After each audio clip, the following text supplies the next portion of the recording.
नमस्कार, एक बार फिर से मैं आप सभी के सामने उपस्थित हूँ बेहद महत्वपूर्ण टॉपिक के साथ। और आज हम लोग बात करने वाले हैं सचेत ऐप के बारे में। देखिए, हाल ही में जो प्रधानमंत्री जी हैं उन्होंने अपनी 121वीं मन की बात करी और उस दौरान सभी देशवासियों से सचेत ऐप को अपने मोबाइल में इंस्टॉल करने का आग्रह किया। अब ये सचेत ऐप क्या है आखिर, जिसका आग्रह प्रधानमंत्री द्वारा किया जा रहा है कि आप सभी अपने फोन में इसको डाउनलोड कर लें। ठीक है, तो चलिए इसी ऐप के बारे में थोड़ा सा समझ लेते हैं और ये कैसे हमारी मदद कर सकता है, कैसे हमारी हेल्प कर सकता है, इन सारी चीजों के बारे में हम बात करेंगे। मेरा नाम है प्राची मिश्रा और संस्कृति आईएएस के इस प्लेटफॉर्म पर आप सभी का बहुत बहुत स्वागत है। क्या है सचेत ऐप, पीएम मोदी ने मन की बात में क्यों किया है इसका जिक्र और गिनाए इनके फायदे, इस सभी चीजों को हम जानते हैं। ये पहली मन की बात थी आफ्टर जो पहलगाम अटैक हुआ है। सबसे पहले तो उन्होंने देशवासियों से कहा कि इस अटैक का जो है बदला लिया जाएगा, जितने भी लोगों की इसमें जान गई है उनको इंसाफ दिलाया जाएगा। और इसके बाद उन्होंने यहाँ पर सचेत ऐप का जिक्र किया। ठीक है, इसरो के महान वैज्ञानिक डॉक्टर कस्तूरी रंगन का भी निधन हो गया है, तो इनको लेकर के भी यहाँ पर शोक व्यक्त किया गया था। इसी कड़ी में पीएम मोदी ने देशवासियों से अपील की कि सभी अपने फोन में सचेत ऐप जरूर रखें। पिछले महीने म्यांमार में एक भूकंप आया था। ठीक है, उसका जिक्र करते हुए पीएम मोदी ने कहा कि भारतीय बचाव टीम ने ऑपरेशन ब्रह्मा के तहत म्यांमार और थाईलैंड में कई लोगों को मलबे से बाहर भी निकाला और उनको जो राहत सामग्री थी वो भी यहां से पहुंचाई गई। भारत में भी ऐसी प्राकृतिक आपदाएं आ सकती हैं और आने का खतरा भी भारत पर मंडरा रहा है। इसीलिए सचेत ऐप इसमें आपकी मदद कर सकता है और इसीलिए भारत सरकार ने सचेत ऐप को लॉन्च किया है। ठीक है, सचेत ऐप क्या है, तो देखिए, सचेत ऐप रियल टाइम जियो टैग्स प्रासंगिक चेतावनी, एक अलर्ट सिस्टम है, वार्निंग देता है आपके फोन में। ठीक है, ताकि लोगों को आपदा की जानकारी पहले से ही मिल जाए।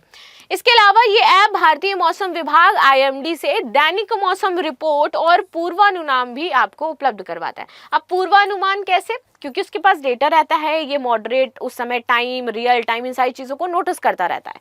तो ये आपको क्या है, सारा डेटा भी प्रोवाइड करवाता है, क्योंकि भारतीय मौसम विभाग द्वारा आपका ये बनाया गया है, तो आपको ये सारी चीजें भी मिलती रहेंगी।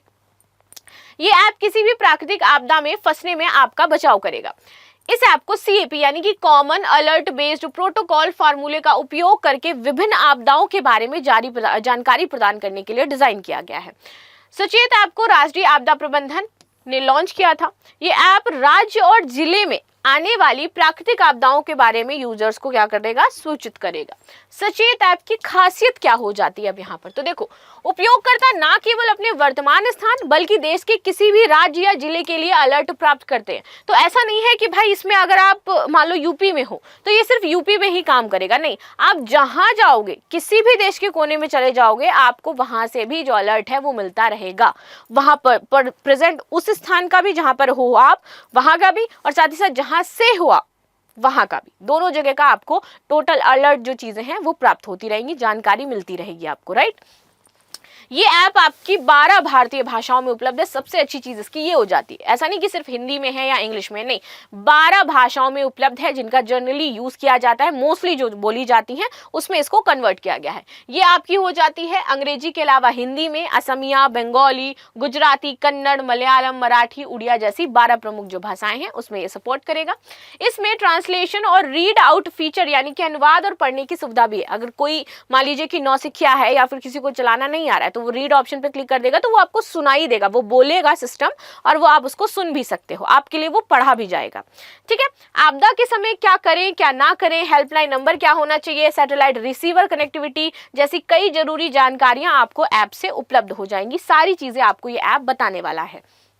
कैसे काम करता है सचेत ऐप, तो देखिए, सचेत ऐप आपके स्मार्टफोन में जीपीएस लोकेशन का उपयोग करके जियो टारगेट्स अलर्ट भेजता है। ठीक है, ये आपकी करंट लोकेशन के अनुसार जो मौसम के पैटर्न है, जैसे जैसे आप बढ़ते जाओगे उस जगह पर रीजन की तरफ, वैसे वैसे मौसम के पैटर्न चेंज होते हैं, हर जगह पर अलग अलग होते हैं, तो उनको रीड करेगा। हवा की गति आपको बताएगा, वहां पर वर्षा के क्या अनुमान है ये बताएगा, और तापमान को ये लगातार ट्रैक करता रहेगा। यदि आपके क्षेत्र में किसी भी आपदा की चेतावनी के संकेत मिलते हैं तो ये ऐप तुरंत आपको एक नोटिफिकेशन भेजेगा, तुरंत आपका फोन में अलार्म होगा। ठीक है, जिससे आपको समय रहते सावधानी बरतने की आवश्यकता हो जाएगी और आप उसको, जो चीजें खराब हो रही होंगी उसको बना सकते हो। और ये स्पेशली किसके लिए काम करने वाला है, जितने भी कृषक हो जाते हैं। ठीक है, उनके लिए भी सबसे ज़्यादा ज़रूरी हो जाएगा कि उनको ये ज़रूर अपने फ़ोन और में इंस्टॉल करवाना चाहिए। अगर मुझे कोई ग्रामीण क्षेत्र से देख रहा हो, गांव एरिया से देख रहा हो जहां पर प्रॉपर खेती होती है, तो मुझे ज़रूर बताना आप लोग, क्योंकि वहां पर हम देखते हैं कि फसलें खराब हो जा रही हैं। बारिश आई, गेहूं की खड़ी फसल भीग गई, चावल खड़ी फसल गिर गई, आग लग गई, ठीक है, आंधी आई, पूरी फसल जो है आपकी मिट्टी मिट्टी हो गई, खराब हो गई। तो इस तरीके से जितने भी कृषक है उनको अपने फोन में जरूर इंस्टॉल करवाना है, जिससे उनको अलर्ट मिलता रहेगा कि भाई कब बारिश आने वाली, क्या चीजें आने वाली, ताकि वो उस चीज को पहले ही देख ले। 72 घंटे पहले आपको नोटिफिकेशन मिल जाती है, 72 घंटे पहले तो आप अपने खेतों को सुरक्षित कर ही सकते हो ना, राइट। सबसे महत्वपूर्ण बात यह है कि किसी भी अलर्ट अधिकृत सरकारी सोर्स के माध्यम से भेजे जाते हैं, जिससे जानकारी प्रमाणिक और भरोसेमंद होती है। तो ऐसा नहीं है कि कहीं तीसरा कोई पर्सन भेजेगा, नहीं, ये सरकार ही आपको भेजेगी, यानी कि ऑथेंटिक इन्फॉर्मेशन होने वाली है ये। यूजर्स प्रत्येक चेतावनी की जानकारी भी देख सकते हैं, जैसे कि उसका प्रभाव क्या हो सकता है, कितना गंभीर जो हवा आने वाली है, अगर थंडरस्टॉर्म चला कितना गंभीर होने वाला है, कितने लोगों को ये अफेक्ट करेगा, क्या इससे हानि हो सकती है, ये सारी चीजें आपको इससे पता चलेंगी। इससे प्रभावित होने वाला क्षेत्र क्या है, उसमें आपको करना क्या चाहिए, क्या नहीं करना चाहिए, और आपातकालीन कंट्रोल रूम, अगर आप फोन करना चाहें, उस स्थिति में फंस गए हैं तो आप उस पर कॉल भी कर सकते हैं, उससे आपका बचाव भी सुनिश्चित हो जाएगा। राष्ट्रीय आपदा प्रबंधन प्राधिकरण के बारे में बात करते हैं। तो राष्ट्रीय आपदा प्रबंधन प्राधिकरण भारत में आपदा प्रबंधन के लिए जो शीर्ष वैधानिक निकाय है वो हो जाता है, कि अगर कोई आपदा आती है, भूस्खलन हुआ, बाढ़ आई, तो इसमें क्या करती है, कार्य करती है टीम आपकी, ठीक है, एनडीआरएफ।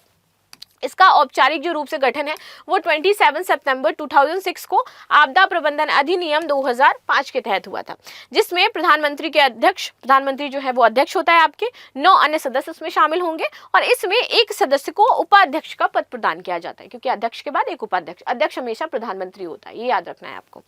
इसका प्राथमिक उद्देश्य है प्राकृतिक या फिर मानव निर्मित आपदाओं के दौरान जो प्रतिक्रिया है उसमें समन्वय कायम करना, आपदा प्रत्यास्थ, आपदाओं को लचीला और रणनीतिक तथा संकटकालीन प्रक्रिया हेतु क्षमता निर्माण करना, आपदाओं के प्रति समय पर और प्रभावी प्रक्रिया के लिए आपदा प्रबंधन करना, यहाँ पर दिशा निर्देश तैयार करना है, योजनाएं और नीतियां बनानी है, एक समग्र असंक्रिय तकनीकी संचालन करना है, संवहनीय रणनीति यहाँ पर बनानी है, जिससे हितधारकों की मौजूदगी में यहाँ पर उसको लाभ मिल सके। राष्ट्रीय आपदा प्रबंधन प्राधिकरण का विकास की बात करते हैं तो भारत सरकार ने अगस्त 1999 में एक उच्चाधिकार प्राप्त कमेटी को 2001 में गुजरात भूकंप के बाद इस कमेटी का गठन किया था। 10वीं पंचवर्षीय योजना में अभिलेख में प्रथम बार आपदा प्रबंधन पर एक विस्तृत अध्याय तथा 12वें वित्त आयोग को भी आपदा प्रबंधन हेतु वित्तीय प्रबंधन की समीक्षा हेतु अधिदेश यहाँ पर दिया गया था। इसके बाद पहले हमारे पास होता था SDMAS, यानी कि राज्य आपदा प्रबंधन प्राधिकरण, इसको चेंज करके कर दिया गया राष्ट्रीय आपदा प्रबंधन प्राधिकरण, और शिफ्ट करके आपका ये नया आ गया था।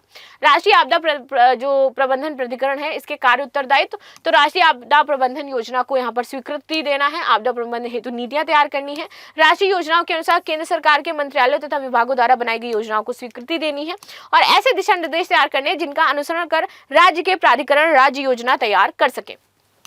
ऐसे दिशा निर्देश तैयार करने जिनका अनुसरण केंद्रीय सरकार के मंत्रालय या फिर विभागों द्वारा आपदा रोकथाम में यहाँ पर उपयोग को एकीकृत करके आपदा प्रभाव को कम किया जा सके और उसके लिए कार्य किया जा सके।